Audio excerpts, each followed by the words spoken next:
Thank you for staying tuned to my channel where we do our best to simplify the practice of quantity surveying. You're welcome to another episode where we shall be analyzing and building up unit rate for a precast concrete road kerb of width 150 by 450 high, and the kerb is placed on a 350 by 100 thick bed with a backing of a 150 by 250 height. The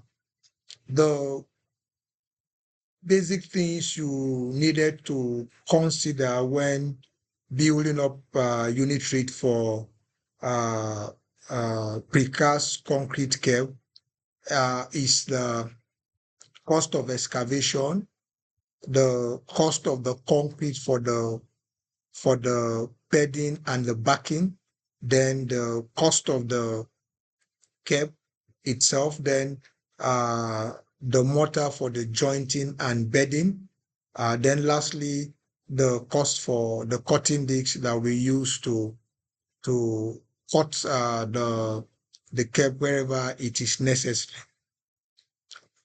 Before I proceed, I want us to have this at the back of our mind as we go into this analysis that standard and rules for practice differs from one region to another. It differs from one country to another.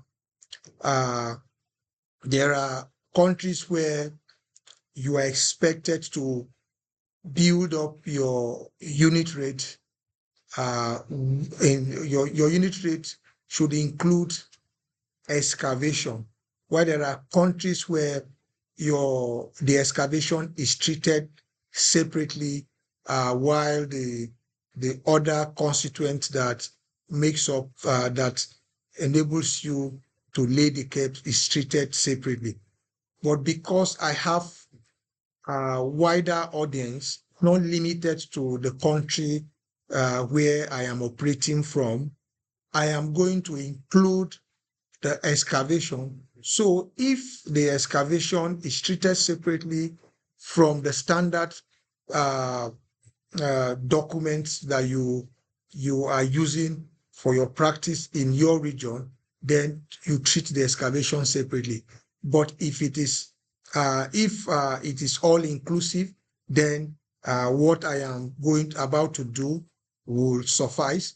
So also, before I proceed further to analyze the table on my screen, I want to give us a little clarification on how capstones are laid on site using a sketch that I have drawn with a section cut through. As you can see, I have a plane here. I have a plane here, which is the kerb laid on a plane. Then I have a section cut through, and the section AA is what you're seeing here. And I want to help us understand what the section is all about. The rectangle that I've just highlighted is the 100 thick bed, that concrete bed that I needed to lay my kerb upon.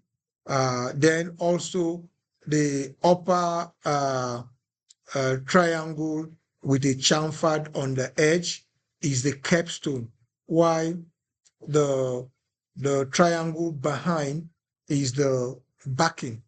And the purpose of this backing is to reinforce the kerb, so that whenever there is pressure from the road, say a truck is staying closer to the kerbs and is exerting pressure on the kerb, this the concrete backing will keep the kerbs in place. So the backing is very important component of kerb laying. Having said that, then we have a joint because the Kerbs are comes in 300, 350, 450, 500, maximum 600. Why it is not? You rarely have Kerbs that are say 1 meter long, is because of the weight and not easy to handle on site. So they do it, they make it portable so as to enable the artisan handle it during laying. So you are going to have joints in between two Kerbs as you lay. So you are going to add the cost of the joint. If the Kerb say is a 500 by 500 long, so and you are building up a unit rate for a 1 meter, then which means you need a two Kerbs to have a 1 meter long. So you have one joint that you needed to joint with cement mortar. Then also another thing we needed to know is that there are two methods you can approach laying of Kerbs on site. One is a wet mix concrete, not fluid concrete, a wet mix concrete, just wet. You mix the wet mix, then you now use that wet mix to lay your Kerbs, lay it in place, align it. Then after which you will now come and spray water on the formerly wet concrete to now have a binding effect on the Kerb. Then secondly, also you can lay the Kerb by first casting the bed all through. Then you will now come and now you cast the bed level based on what you want your level to be. Then you will now come and lay like a strip, where you will now come and use mortar to now lay your Kerb over the concrete, the bed. Then you joint. So in this case, for the purpose of this illustration, I am assuming that I have cast my my concrete bed, say initially, then I'm now using mortar for the laying of my Kerb. So the excavation, what I did is, since your description will encompass what the width of your excavation will be and the depth of your excavation. So if say the description says you should dig a 400 by 200 depth excavation strip for the purpose of laying your Kerb, and now you are building up a unit rate for a 1 meter, for a meter. So what you needed to do is to multiply 1 meter by 0.4 by 0.2 to give you the volume of excavation we are expected to dig for a 1 meter. Then you have a 1,450 at the cost for excavating a 1 cubic meter of concrete, or 1 cubic meter of earth. So if you multiply 1,400 by the volume of what you are expected to excavate for 1 meter, you're going to have a 116 naira. Then the planed concrete, like I did said, this bottom rectangle is the bed. So what I did is to now multiply a 1 meter by 350 by 100 to give me the volume of 0.04. Then the backing is a 150 by 250 high. Since it's a triangle, you are going to divide by 2. So a 1 by 250 by 150 divided by 2 gives you 0.2.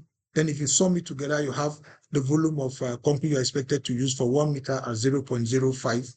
So it's linked here. That is what you're seeing here.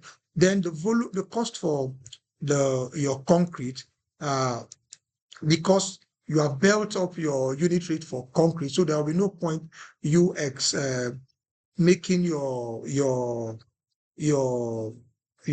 analysis so cumbersome. So what you don't need to do is to link your link your rate build up elsewhere where you have built your rate for concrete, which in this case, you can see on my screen. I have a concrete grade of grade 15, and the ratio is 1:4:8, and the cement content is 170 kg per cubic meter. You have the sand, you have the cement, you have the granite.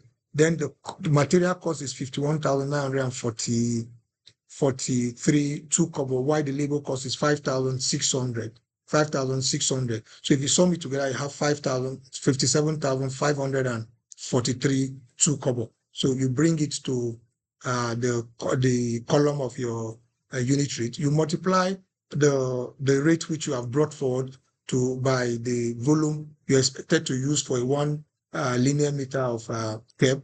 You have 3,247 naira 58 kobo. Then the cost for the Kerb, like I did said, that the Kerb is so molded in a short piece so that to enable the artisans, the mason and the labor to be able to lift and place and align in position. So in this case, the mold is 500, so meaning that I needed 2. And the cost for one is a 3,000. So in this case, I am considering the 3,000 is the cost for handling, loading, offloading, transportation to site. So, and now I needed 2 to make up the length for 1 meter. So now the cost is 6,000 for the 2 piece, and I am pricing a 1 meter length. So I am considering a 5%